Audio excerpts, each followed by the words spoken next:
Hello friends, मैं हूं सन्मय प्रकाश और आप देख रहे हैं यूट्यूब चैनल सरकारी जॉब न्यूज़। ये 21 से 23 फरवरी 2021 के इंपॉर्टेंट करंट अफेयर्स क्वेश्चंस हैं।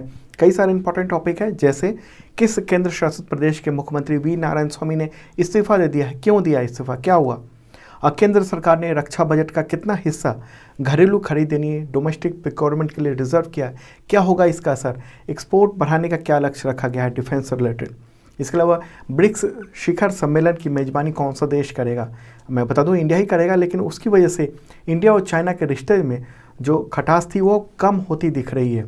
चीनी प्रेसिडेंट इंडिया आने वाले हैं और चीनी कंपनियों का जो एफडीआई की अनुमति नहीं थी भारत में पिछले 9 महीने से, उस पर अब देने की स्वीकृति मोदी गवर्नमेंट ने लगभग तैयारी कर ली है। उससे रिलेटेड कई सारे मामले हैं। तो क्या है मामला, बहुत इंपॉर्टेंट मामला है।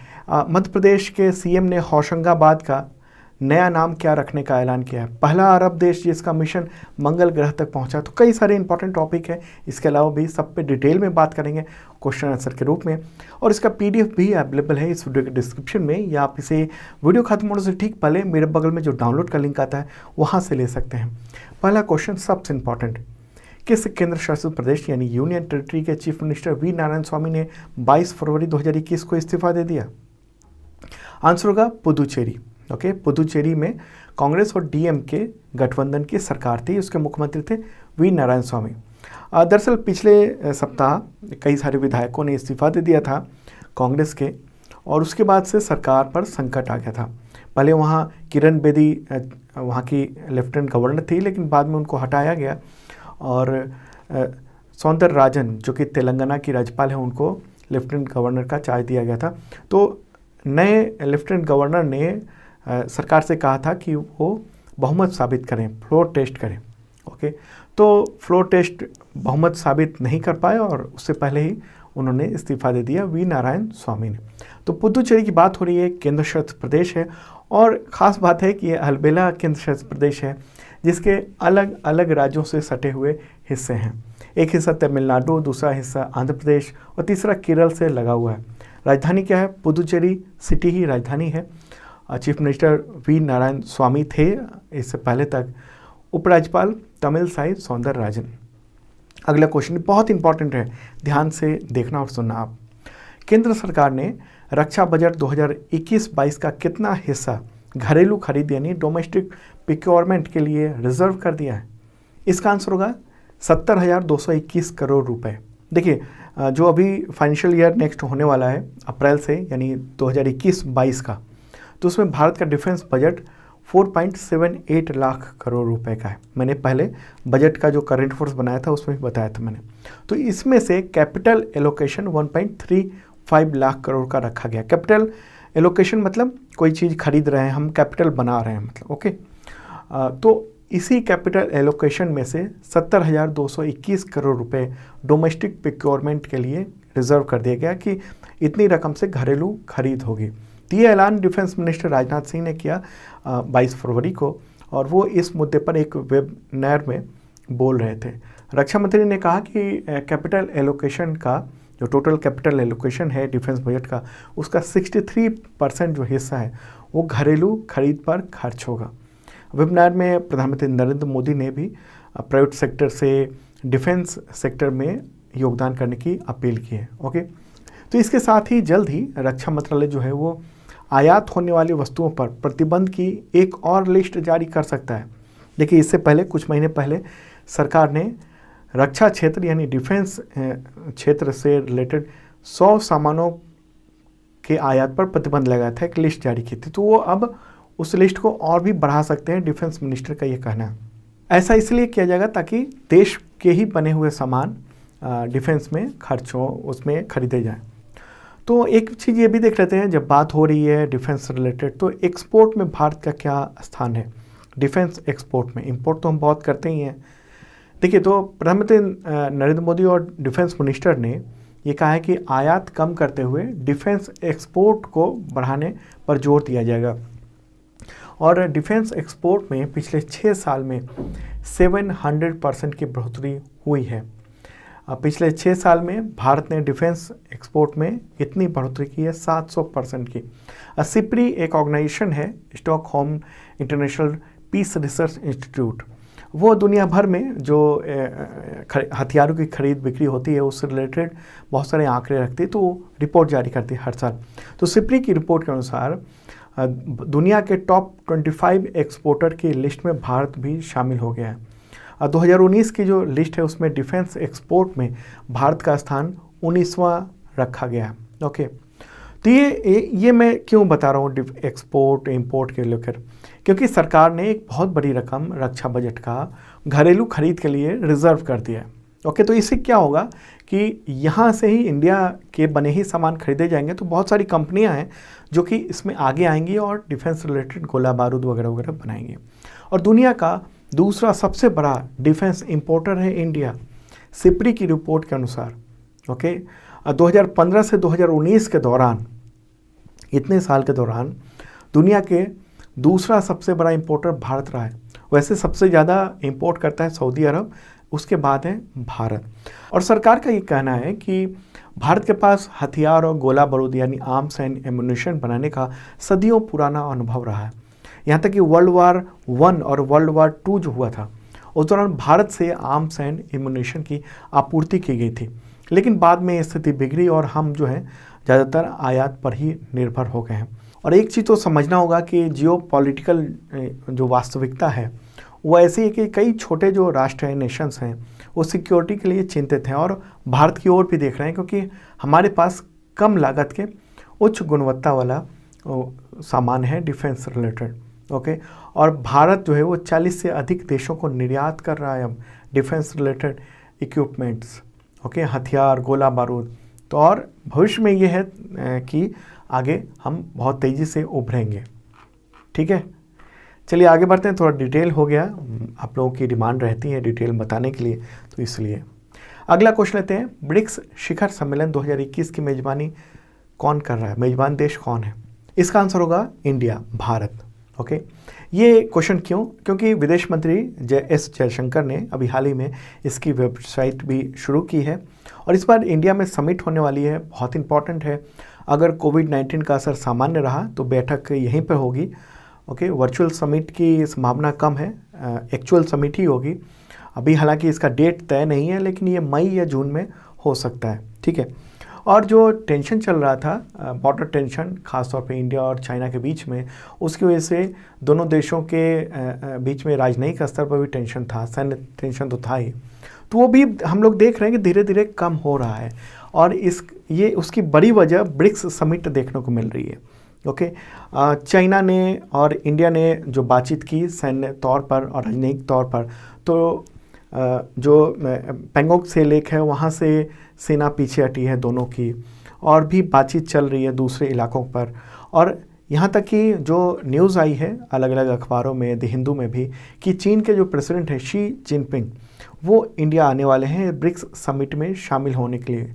ओके, तो इसकी वजह से धीरे धीरे जो माहौल है वो दोनों देशों के बीच में जो गर्म था वो थोड़ा सा नॉर्मल होने की ओर बढ़ रहा है। अभी नॉर्मल तो नहीं कहेंगे इसको, संबंधों को, इंडिया और चाइना के बीच को। क्यों कह रहा हूँ ये? क्योंकि एक तो चाइना के प्रेसिडेंट इंडिया आने वाले हैं, इसकी भी बातचीत चल रही है, लगभग तय है चाइना के प्रेसिडेंट का आना। इसके अलावा इंडिया ने 45 के आसपास जो कंपनियां हैं, जो चाइनीज़ कंपनी है, उसको FDI की परमिशन देने का काम उस पर शुरू कर दिया है। ओके, अब पिछले कुछ महीने से, यानी करीब 9 महीने से इंडिया ने एक तरह से बैन लगाया हुआ था चाइनीज़ कंपनी पर, उसके कोई भी कंपनी जो है FDI यहाँ नहीं कर सकती थी, लेकिन अब जो है उन सब पर छूट दी जा रही है। तो ये देखने को मिल रहा है इंडिया और चाइना के बीच में कि टेंशन कम हो रहा है ब्रिक्स समिट को लेकर। और ब्रिक्स में कितने देश हैं, कौन कौन से देश हैं? तो ब्राज़ील है, रशिया है, इंडिया है, चाइना है और साउथ अफ्रीका, 5 देशों का कंट्री है। और दुनिया की आबादी को देखें तो उसका 42% जो है ब्रिक्स देशों का, इन 5 देशों का, 5 देशों का जो विश्व व्यापार में हिस्सा है वर्ल्ड ट्रेड में, वो 17% है। ओके, और न्यू डेवलपमेंट बैंक जो है, न्यू डेवलपमेंट बैंक, वो ब्रिक्स का ही एक बैंक है। ठीक है, तो ये एक बात है। ब्रिक्स मुख्यालय कहाँ पर है? शंघाई, चाइना में। ओके, स्थापना कब हुई थी? 2009 में। और 5 महत्वपूर्ण इमर्जिंग इकोनॉमी का ये एक संगठन है। ओके, तो इम्पॉर्टेंट बात है। और अभी तक जो है 12 लीडर्स समिट हो चुके हैं ब्रिक्स के, और इसमें से 2012 और 2016 का जो समिट था उसका चेयरशिप यानी चेयरमैनशिप इंडिया को मिला था, अध्यक्षता। और अब 13वां जो समिट है वो भारत होस्ट कर रहा है, और 2021 में भारत इसका प्रेसिडेंट है, ओके, चेयरपर्सन है। तो इस बार जो ब्रिक्स समिट 2021 हो रही है उसकी थीम क्या है? Intra BRICS cooperation for continuity, consolidation and consensus, okay. और कुछ प्रायोरिटीज़ भी तय की गई हैं 2021 की ब्रिक्स समिट की। उसमें कई सारी चीज़ें हैं, जैसे reform of the multilateral system, okay. जो मल्टीलैटरल सिस्टम है, बहुदेशीय जो सिस्टम है, जो आपस में संबंध है, उसको हम रिफॉर्म करेंगे, बेहतर करेंगे। काउंटर टेररिज्म कॉपरेशन है, मतलब आतंकवाद से रिलेटेड हम एक दूसरे को सहयोग बेहतर करेंगे। Enhance people to people exchange, मतलब इन 5 देशों के लोग जो हैं आपस में मिलें, आइडियाज़ शेयर करें, जाएं वहाँ पर एक दूसरे के देशों में। इसके अलावा digital and technological tools for the attainment of SDGs, okay, यानी सस्टेनेबल डेवलपमेंट गोल जो है दुनिया को बेहतर करने का, तो उसमें कैसे हम एक दूसरे को सपोर्ट कर सकते हैं, इन सब पर एक तरह से बात होगी। तो ब्रिक्स को लेकर काफ़ी कुछ मैंने बताया आपको, जो डेवलपमेंट हो रहे हैं वो जानना चाहिए था आपको। अगला क्वेश्चन लेते हैं। उससे पहले बता दूं कि 2020 का करंट फूड्स अवेलेबल है, उसका PDF भी है और उसका बुक भी है अमेजन पे। पिछले 2-2.5 महीने हो गए हैं और अमेजन पे बेस्ट सेलर बनी हुई है वो बुक। आप देख सकते हो इस वीडियो के डिस्क्रिप्शन में तमाम टॉपिक जो है, जैसे मैं बताता हूँ वही डिटेल में उसमें पूरा कंटेंट दिया हुआ है, एक एक पॉइंट को आप समझ सकते हैं वहाँ से। काफ़ी मोटी किताब है, 432 पेज की, तो डिस्क्रिप्शन में चेक कर लेना आप। अगला क्वेश्चन लेते हैं। मध्य प्रदेश के चीफ मिनिस्टर शिवराज सिंह चौहान ने होशंगाबाद का नया नाम क्या रखने का ऐलान किया है? आंसर होगा नर्मदापुरम, ठीक है, ये ध्यान रखना आप। मध्य प्रदेश में नर्मदा जयंती महोत्सव के दौरान मुख्यमंत्री शिवराज सिंह चौहान ने होशंगाबाद का नाम ये रखने की घोषणा की, और उन्होंने कहा है कि जल्द ही केंद्र सरकार को ये नाम बदलने का प्रस्ताव भेजा जाएगा, ओके। देखिए, किसी शहर का नाम बदलने के लिए उसके लिए केंद्र सरकार से परमिशन लेनी होती है, बहुत सारे नियम कायदे बने हुए हैं उसके तहत। ये नहीं है कि कोई सरकार जो है अचानक से बदल दे। अगर उत्तर प्रदेश में भी कई सारे शहरों का नाम बदला गया है तो उसके लिए अनुमति केंद्र सरकार से ली गई है, ओके। तो केंद्र सरकार से लिया जाएगा, और ये भोपाल से करीब 80 किलोमीटर दूर ये शहर है होशंगाबाद, और इसके नाम बदलने की मांग जो है बहुत लंबे समय से हो रही थी, और ये माना जाता है कि होशंगाबाद का नाम जो है होशंग शाह गौरी के नाम पर रखा गया था। अगला क्वेश्चन लेते हैं। पहला अरब देश जिसका मंगल मिशन जो है वहाँ तक पहुँचा है, मंगल तक पहुँचा है, आंसर होगा UAE, United Arab Emirates, okay. UAE का मंगल मिशन जो है उसका नाम क्या है? Hope mission. ये भी क्वेश्चन हो सकता है आपके एग्जामिनेशन में कि होप मिशन किस देश का मार्स मिशन है, तो आंसर होगा UAE, ओके। और एक और बात बता दूँ कि वो पहला मुस्लिम कंट्री बन गया है, इस्लामिक कंट्री बन गया है जो मार्स तक पहुंच सका है उसका मिशन। तो अब देख लेते हैं कि अब तक कौन कौन से संगठन या देश जो हैं मंगल ग्रह तक पहुंचे हैं। तो मार्स तक पहुंचने वालों की लिस्ट में सबसे पहला स्थान जो है वो नासा का यानी USA का, ओके। दूसरे स्थान पर सोवियत यूनियन है। तीसरे स्थान पर यूरोपीय स्पेस एजेंसी है, यानी यूरोपीय यूनियन कहिए, एक कंट्री ने कहा कि यूरोपीय यूनियन कह सकते हैं। चौथे स्थान पर फोर्थ है इसरो, यानी भारत की जो स्पेस एजेंसी है वो, और अब 5वें स्थान पर UAE ने वो बना लिया है स्थान। और चीन का भी पहुंच रहा है वहाँ पर मार्स मिशन, मार्स के पास। तो अगर वो सक्सेसफुली वहाँ पहुँच जाता है तो वो 6th कंट्री बन जाएगा, ठीक है। और एक और बात बता दूँ कि UAE जो है वो इंडिया के बाद ऐसा दूसरा देश है, 2nd कंट्री है, जो फर्स्ट अटेम्प्ट में ही मार्स तक मिशन को सक्सेसफुली भेज सका है, ठीक है। तो UAE को भी देख लेते हैं मैप में एक बार। आप देख रहे हैं वर्ल्ड मैप और सामने है प्यारा भारत, ओके। तो यहाँ से अरब कंट्री की ओर चलेंगे, ओके। तो ये रहा UAE, संयुक्त अरब अमीरात। इसकी राजधानी क्या है? Abu Dhabi. और सबसे बड़ा शहर कौन सा है? दुबई, ठीक है, इंटरनेशनल शहर माना जाता है। तो यूएई का जो मार्स मिशन है उसके बारे में बात कर लें तो यूएई ने जिस तरीके से होप मिशन को, जो मार्स मिशन है उसको हैंडल किया, उसकी काफ़ी तारीफ हो रही है। देखिए होता ही है कि 50% चांस ही होते हैं मार्स तक मिशन को सही सलामत पहुंचाने के लिए, हालांकि ये सक्सेसफुल हो गया है। और एक तरह से यूएई का ये प्रमोशनल मिशन भी था। इसके जरिए उसने अपने कंट्री में बदलाव हो रहे हैं उसको एक तरह से पेश किया दुनिया के सामने। जो वहाँ की वुमेन साइंटिस्ट है उसको प्रमोट किया गया। जितने फोटोग्राफ आते थे उसमें वुमेन साइंटिस्ट जो है वो सबसे आगे रहती थी फोटोग्राफ में। अभी भी फोटोग्राफ है उसमें भी आप देख सकेंगे कि वो आगे रहती हैं। तो एक तरह से उसने अपनी इमेज दुनिया में बेहतर करने की कोशिश की है। और पूरा प्रोजेक्ट जो है अचानक से नहीं हुआ है, बल्कि 5 से 7 साल लगे हैं। खर्च कितना हुआ है? $200 खर्च हुए। रुपए में कहेंगे तो करीब 1500 करोड़ रुपए के आसपास होते हैं।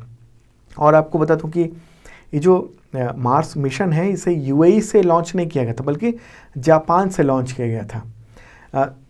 बहुत सारे साइंटिस्ट थे यूएई के, कई 100 साइंटिस्ट इसमें काम कर रहे थे। लेकिन सैटेलाइट जो है वो यूएसए में बना था, अमेरिका में, फिर वहाँ से यूएई आया और उसके बाद जापान भेजा गया था सैटेलाइट को। ओके, और ये अमेरिका में यूनिवर्सिटी ऑफ कोलोराडो ने सैटेलाइट का डेवलप किया था। ठीक है, तो इसमें बहुत सारे इक्विपमेंट लगे हैं जिससे मार्स की बेहतर तस्वीरें मिल सकेंगी, फोटोग्राफ मिल सकेंगे। मार्स पर बर्फ़, नमी, गैस, इन सब की मौजूदगी कहाँ कहाँ कितनी है, इस सब की भी जानकारी मिल सकेगी। तो ये रोवर नहीं है, ये केवल सैटेलाइट है जो कि ऑर्बिट करता रहेगा, कहेंगे ऑर्बिटर है। ओके, ऑर्बिटर भेजा गया है मार्स पे यूएई के द्वारा। तो यूएई की बात हो रही है। प्रेसिडेंट कौन है? खलीफा बिन जायद अल नहायन। आबादी करीब 1 करोड़ के आसपास है। ऑफिशियल लैंग्वेज है अरबी और मुद्रा यूएई दिरहम। थोड़ा डिटेल हुआ। चलिए आगे बढ़ते हैं और अगला क्वेश्चन लेते हैं। Century lifetime service award 2020 किसे मिला है? आंसर होगा एस थियोडोर भास्करन। ठीक है, लेखक हैं, इतिहासकार हैं और कार्यकर्ता हैं। उनको 15 फरवरी 2021 को उन्होंने ये अवार्ड जीता है। और ये जो पुरस्कार है, अवार्ड है, वो सेंचुरी नेचर फाउंडेशन के द्वारा दिया जाता है। बहुत ही प्रतिष्ठित ये अवार्ड है। ओके, प्रकृति को समझना, प्रकृति के बारे में युवाओं को जागरूक करना, इन सब को लेकर ये दिया गया है। ठीक है, अगला क्वेश्चन लेते हैं। पेरिस जलवायु समझौते में किस देश ने दोबारा वापसी की है? आंसर होगा अमेरिका, यूएसए। ओके, अमेरिका के जो राष्ट्रपति हैं जो बाइडन, तो उन्होंने ही इसका ऐलान किया है और घोषणा कर दी कि वो अब पेरिस जलवायु समझौते के साथ हैं। आपको बता दूं कि पिछले साल 2020 में जो अमेरिका के पूर्व राष्ट्रपति हैं डोनाल्ड ट्रंप, उन्होंने जलवायु समझौते से खुद को अलग कर लिया था। और ये समझौता 2015 में हुआ था संयुक्त राष्ट्र के वार्षिक जलवायु सम्मेलन के दौरान, यानी COP21 के दौरान। ठीक है, और कई सारे देशों ने समझौता किया था। 4 नवंबर 2016 को ये समझौता लागू हुआ था। पेरिस क्लाइमेट समझौता जो है उसका लक्ष्य यही है कि वैश्विक जो तापमान है, जो दुनिया भर का तापमान है, उसकी बढ़ोतरी जो हो रही है उसको 2 डिग्री के से कम ही रखना बढ़ोतरी को, और 1.5 डिग्री सेल्सियस तक सीमित रखने का प्रयास किया जाना। ओके, तो ये एक बात हुई है, यूनाइटेड नेशंस से रिलेटेड मामला है। तो यूनाइटेड नेशंस के सेक्रेटरी जनरल कौन है? Antonio Guterres. अगला क्वेश्चन लेते हैं। ऑस्ट्रेलियन ओपन 2021 का खिताब किस पुरुष खिलाड़ी ने जीता है? एकल की बात हो रही है। आंसर होगा नोवाक जोकोविच। ओके, तो उन्होंने ये खिताब 21 फरवरी 2021 को ये जीत लिया है। सर्बिया के स्टार खिलाड़ी हैं वो नोवाक जोकोविच। तो 9वीं बार वो ऑस्ट्रेलियन ओपन का खिताब उन्होंने जीत लिया है और उनका 18वां ग्रैंड स्लैम है ये। तो ये भी सवाल हो सकता है कि नोवाक जोकोविच ने कैवी बार ऑस्ट्रेलियन ओपन का खिताब जीता? तो 9वीं बार। ठीक है, अगला क्वेश्चन लेते हैं। ऑस्ट्रेलियन ओपन 2021 महिला सिंगल्स का खिताब किस खिलाड़ी ने जीता? महिला एकल का। आंसर होगा नाओमी ओसाका। ओके, जापान की हैं और उन्होंने ये खिताब जीत लिया है। उनका 4था ग्रैंड स्लैम है ये। ठीक है, आगे बढ़ते हैं। अगला क्वेश्चन लेते हैं। ऑस्ट्रेलियन ओपन 2021 पुरुष डबल्स यानी पुरुष युगल का खिताब किस खिलाड़ी ने जीता? आंसर होगा इवान डोडिग और फिलिप पोलेक। ओके, ये दोनों हैं, क्रोएशिया के हैं इवान डोडिग और स्लोवाकियन हैं फिलिप पोलेसेक। तो उन्होंने ये ग्रैंड स्लैम जीत लिया है। ठीक है, इंपॉर्टेंट बात है। अगला क्वेश्चन लेते हैं। ऑस्ट्रेलियन ओपन 2021 महिला डबल्स यानी वुमेन्स डबल्स का खिताब किन खिलाड़ियों ने जीता है? आंसर होगा एलिस मर्टेंस और आर्यना साबालेंका। ओके, बेल्जियम की है एलिस और बेलारूस की है आर्यना। ठीक है, तो दोनों की जोड़ी ने ये जीता है। अगला क्वेश्चन लेते हैं। विश्व चिंतन दिवस कब मनाया जाता है? World thinking day. आंसर होगा 22 फरवरी। ओके, 22 फरवरी को ये दिवस मनाया जाता है। ठीक है, और इस बार की थीम क्या है, विषय क्या है 2021 की? शांति स्थापन। Okay, peace building. अगला क्वेश्चन लेते हैं। इंटरनेशनल सोलर अलायंस का नया महानिदेशक किसे नियुक्त किया गया है? आंसर होगा अजय माथुर। ठीक है, अभी हाल ही में विशेष वर्चुअल असेंबली में डायरेक्टर जनरल पद के लिए उनको चुना गया है। और ये सोलर अलायंस जो है वो उसमें 89 देशों ने निर्विरोध चुना है इसमें। ओके, 15 मार्च से वो पद संभालेंगे। ठीक है, और वो किसका स्थान लेंगे? तो उपेंद्र त्रिपाठी की जगह लेंगे। उपेंद्र त्रिपाठी 2017 से इस पद पर थे। अगला क्वेश्चन। पश्चिम बंगाल सरकार ने 5 रुपये में गरीबों को भोजन मुहैया कराने के लिए कौन सी योजना शुरू की? आंसर होगा माँ योजना। ओके, 15 रुपये की सब्सिडी दी जाएगी इसमें और लोगों को 5 रुपये देने होंगे मात्र। ठीक है, टोटल 20 रुपये का खाना होगा तो उसमें से 15 रुपये स्टेट गवर्नमेंट देगी। तो बात पश्चिम बंगाल की हो रही है। मुख्यमंत्री कौन है? ममता बनर्जी और गवर्नर जगदीप धनखड़। अगला क्वेश्चन। IPL 2021 यानी जो 14वां सीजन है उसके सबसे महंगे खिलाड़ी कौन बने हैं? आंसर होगा क्रिस मॉरिस। ओके, दक्षिण अफ्रीकी खिलाड़ी हैं, ऑलराउंडर हैं, तो उनको राजस्थान रॉयल्स ने 16.25 करोड़ रुपए में ख़रीदा है। ओके, अगला क्वेश्चन। क्रिकेटर फाफ डुप्लेसिस उन्होंने संन्यास लेने की घोषणा की है, तो किस देश के खिलाड़ी हैं? आंसर होगा दक्षिण अफ्रीका। 36 ईयर के हैं और कुल उन्होंने 69 टेस्ट मैच खेले हैं उन्होंने। अगला क्वेश्चन है। क्रिकेटर धम्मिका प्रसाद ने संन्यास लेने की घोषणा की है, तो किस देश के खिलाड़ी हैं? आंसर होगा श्रीलंका। ये 37 ईयर के हैं और क्रिकेट से इन्होंने रिटायरमेंट की घोषणा कर दी है। 25 टेस्ट कुछ इसके अलावा कई सारे वनडे इंटरनेशनल और एक T20 इंटरनेशनल भी खेला है उन्होंने। अगला क्वेश्चन लेते हैं। केंद्रीय मंत्री नितिन गडकरी ने इलेक्ट्रिक वाहनों को बढ़ावा देने के लिए कौन सा अभियान शुरू किया? आंसर होगा गो इलेक्ट्रिक। ओके, उद्देश्य यही है कि इलेक्ट्रिक व्हीकल चार्जिंग इंफ्रास्ट्रक्चर को बढ़ाना, ई मोबिलिटी के लाभ के बारे में बताना। ओके, तो सड़क परिवहन और राजमार्ग मंत्री हैं नितिन गडकरी उन्होंने, और साथ में विद्युत एवं नई और रिन्यूएबल जो ऊर्जा राज्य मंत्री हैं RK सिंह, उन्होंने मिलकर ये शुरू किया है। तो दोस्तों ये था इंपॉर्टेंट करंट अफेयर्स। कैसा लगा जरूर बताना कमेंट बॉक्स में। और इसका PDF अवेलेबल हो गया है मेरे बगल में, क्लिक कीजिए, डाउनलोड कर लीजिए। वैसे इस वीडियो के डिस्क्रिप्शन में और भी PDF अवेलेबल हैं, 2020 के भी हैं। ओके, और हाँ, जिन लोगों ने सब्सक्राइब नहीं किया है ज़रूर करना, साथ में बेल आइकन दबाना मत भूलना।